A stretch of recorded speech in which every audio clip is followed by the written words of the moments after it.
Hi guys. Hi ma'am. Good morning. Khoi sonu se ngasi di last ni exam sonu ko mai khali na. Kedauri na hoje exam loi di. Nungai. Lok thonge khoi mai cha paru su sonu su ai su ado ji last ni na magi ne khoi gi mai sonu gi magi best friend ahum khak leiba ado aduga da pi na bani sisina khoi gi fountain pen dunia bane ado hoji pek tawraga loina pore fountain pen ga dugai di lesa mamam ga ado sonu na khoi gi chocolate to half se na dum hai ba kwa ado aina angang sing de les na dum harawina ado naina les oina pubira ba ado sim de ong asi se onduk ta ya ro si je khoi paruna sagai bi le ram yong se ado hoji lauthoga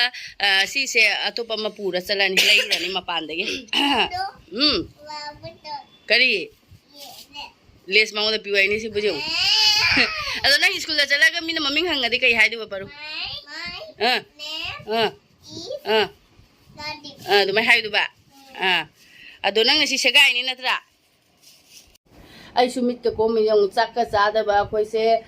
chara mari da dum suram mani ba chak se ni nungai na cha de chak thong ngani hauji cha ngasi chak thong masina ne hai hore nung thang hayeng baru bok ka nung thang bok ka lei do na chak ka ka sa sandra ba ne sa se nungai na da ba ni na ase hauji phen ju thari se ong se pen tha da bada khoi parusina kaptu ba do idi pen tha da lei bu ngam de hauji kolkata se da hajik matam se ta su yamna sai aduga hayeng jun july jorok pa da kai oi do no khang de do pen tha da re lei ba ngam de aduga ising so dum pangthak da thak sele do aduna ne lok na loi khoi ahuma sonu ga di na han di choiron ka ngang yi na han du na ngarang di video ga thang da lau je isa su kya nungai ta bani na ne aduga idi na han se isa nungai man na ngarang su exam lei bani lei ne ba ngarang su exam lei ne ba do magi aina khale kamai na thilu du no ne ai su kla ka se chingkat ingdam na loi bani nungai ta na loi cha ka cha dre aduga idi paru na masa pang sa da sa ba masu mayang kang da ayu ko re di khara phaya ba nung thang yo ra di sa nungai ta ba na loi ado hojik se sonu gi thilu ra ge ngasi di aloi bani na sonu na ma phajana tumma ne ai tumba sa ba ma gyan men ta se dare ba handa ki ai su dungai sum wa ba ga aduga idi sagalak pa ga aduna koi hum mak lok pai ado akoi sonu se thindu ra ge hojik parikha gi best of luck aloi banu mini na phajan thara mo hai ba ina ngasi kari subject tha doina sonu Bengali. moi asida TL line yawe ba third language en ne hindi dia dum lawre aduga TL line mo lawre ba hindi law akogi Bengali kanguna mo hindi law ba mo gi TL third language ne ba Bengali law ba do kano da mu chaladi Guwahati chaladi private ta tamba ta ra dia mo asami jaw ga kan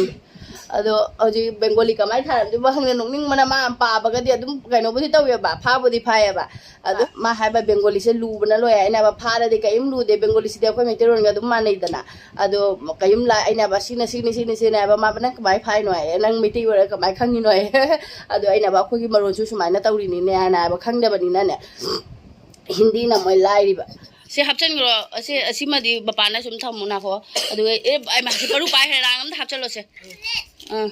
asi dia loi ba mamana phagna duini adu idi asi sina ne ma'am aina moi school di mai mamana ba sing sum tam ho duini do ko aduna aina ba si se akoi ka dau duino asi se lei ba di lupa kya no se 280 da kaino ne ba sigi paper kaino sima ne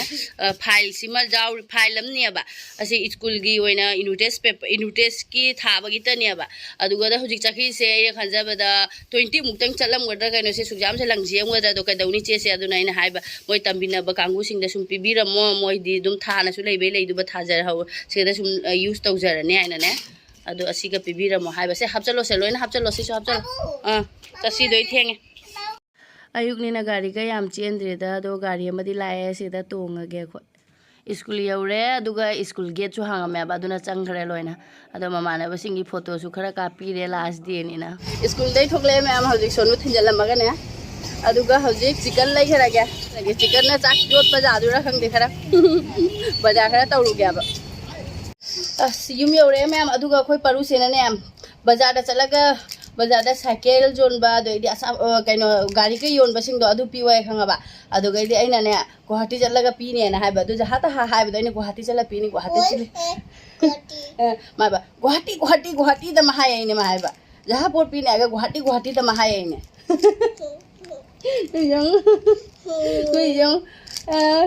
mà sau cái lấy bây giờ hấp mà pin này qua tí rồi pin này hai mươi cái này hả cái này hả à lollipop asa ka hindi nungai chada bane ata moida thum machu marang adoi alu kg ani tilhau kg ama thangna porak pada isa se kano tawre ha isa se kano ma tawre ado hojik se ising khora am lore ising sa la thaki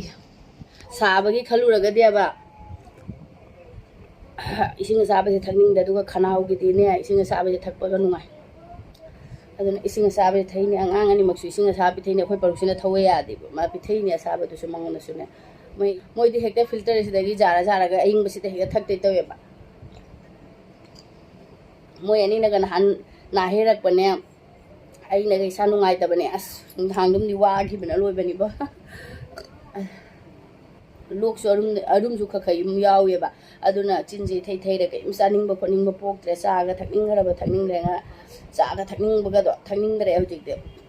aduna na handi cha cha ke mena chicken di le re ni chicken de song ga khara cha ba ya ba jing ya ngang ani su ne indi nungai cha san dare jak se akhoi sonu lau chating de chicken de thong do ga aduga ma lau ba hala ko matam da ne hayeng mong chana da na ba khitang potha na ba gi bisal de gi pochai khitang le ke to ba thau su leitre adugai thau su thau noodles करके पोचे खतंग येंगोगे चाखोंगी पोचे ने बिसाल दा संगा मा दुम लंबी थोकनी ना दु दे pot लो रखे तोबा अदु हुजिक से पापा तो ना चिकन से थोंदोगे इनी चिकन सोनु जु खरा हराव जरनी मासु इचा चा संदा मनेना ने नुगाइते मखोंग जु हापी रेइने अइमा मतुम न तनी सिदि मरु कमते यावरक देने matum si di kya saning da bana ai adu is na hijang na tule ba asi sing ye porak pada di loi bani da wa man gi da na ina ne sa ka sa da di pangan ga thok ti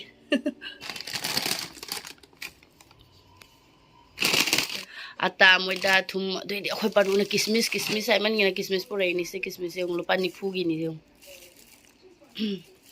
pizza ge ma se pa mani am ising anh mà thắc ra lúc khui giống chưa tivi đang ngao chứ ngasi di maya mà chụp ít là tivi yang giờ này nãy đấy tivi cả bao yang đấy bà tivi phải giờ này yang giờ này tum mà chụp cái chứ xả rồi nè ai chicken chứ siang na sam thore tilhau chanam khok pade matam yam sang gare bo ai nangwa thong ba nang ne thaja re sonu lo chat pane le mapa gi phone mu lak tana nga ha wari sana tho ure adu gai di pochei sing lotion ko chan taw rok pada tilhau cha doi si ma khong se ni khok pada yam matam sang gare aduna thong ba nang aro adum tilhau chanam sumaina tilhau sing se taisal laga adum thamam ma ge masala sing phajana mix taw ramaga thuma chu tong na phajana mix tawra thamama aduga kupsala thamamani sise hojik thong aroi tawjung na adu kai ka tawjung ne sibu kai ka khalaga phamna leino ba sibu phamu paru na ka deina du da ha ne du phamma ti bije phamung na phamba hitra ba aima ai su ma dai hip khi ge ba ke do tawi hijang je thonge matam se nang na roi thong tre nga hak patha ba matam le minute 35 muk ti le ba adu hijang je thonge to ba si su hobe oe ne ba adu na halaga phajana ona thonga ge ha patha ra ge wasu wara bin aduga minute 35 matung da de muk sonu lo ba chat pa yara ne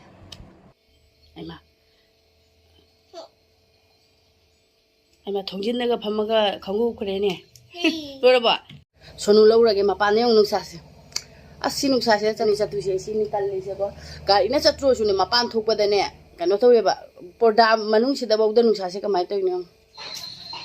jeune aina thong lo linge da ajo gre oi ai jeune ajo gre jong ne gari ga ngai da le ram yong ne ai ma puro ma hala ga gari ngai da le ram sorong mapan se jong ne puro je as अकोई school यौरे दुगा अखोई सोनु जु थोगले आइना बंगाली की exam फरमबरा हंगेबा फरमदी फरमे अदो लोक सु कन्ना खुरे हजि विशाल दा संगके स्कूल मनाक्ता ने बने विशाल से खरा पचै येंगरागे सेदगे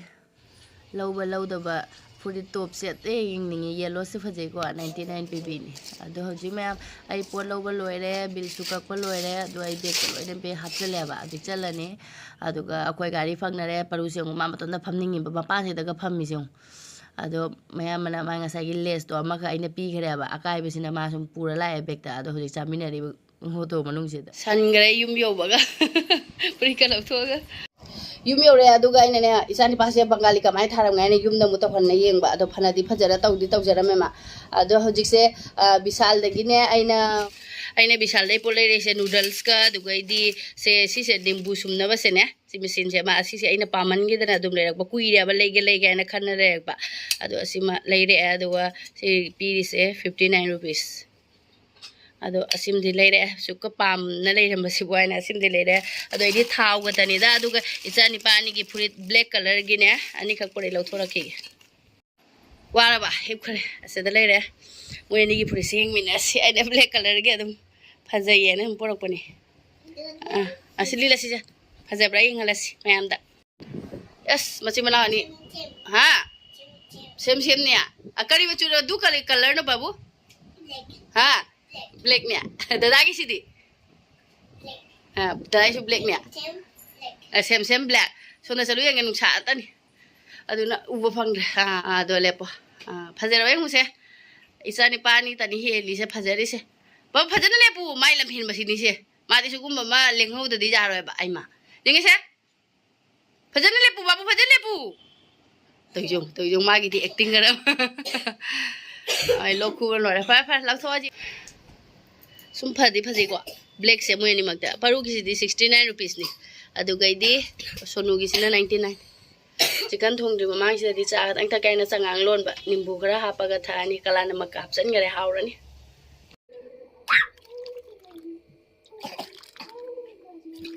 kala chai ha kala chai se charo sana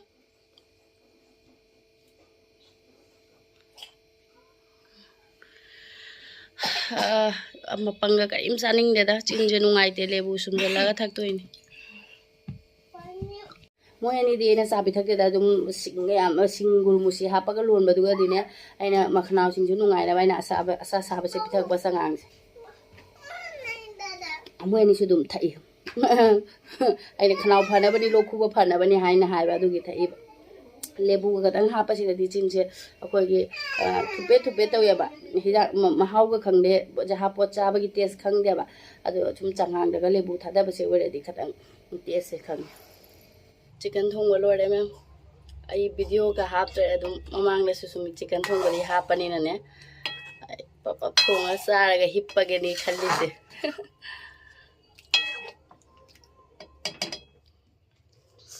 ngasi de phajana tumani ngasi di phajana tumane haura ai di chinje thupe tawrane ma haw gam da khangoi da mong mali saning de thoina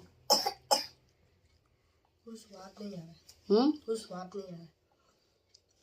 hoi hum ki chinje kanam tawre ba masu maw khangdare ju babu na hawra hawya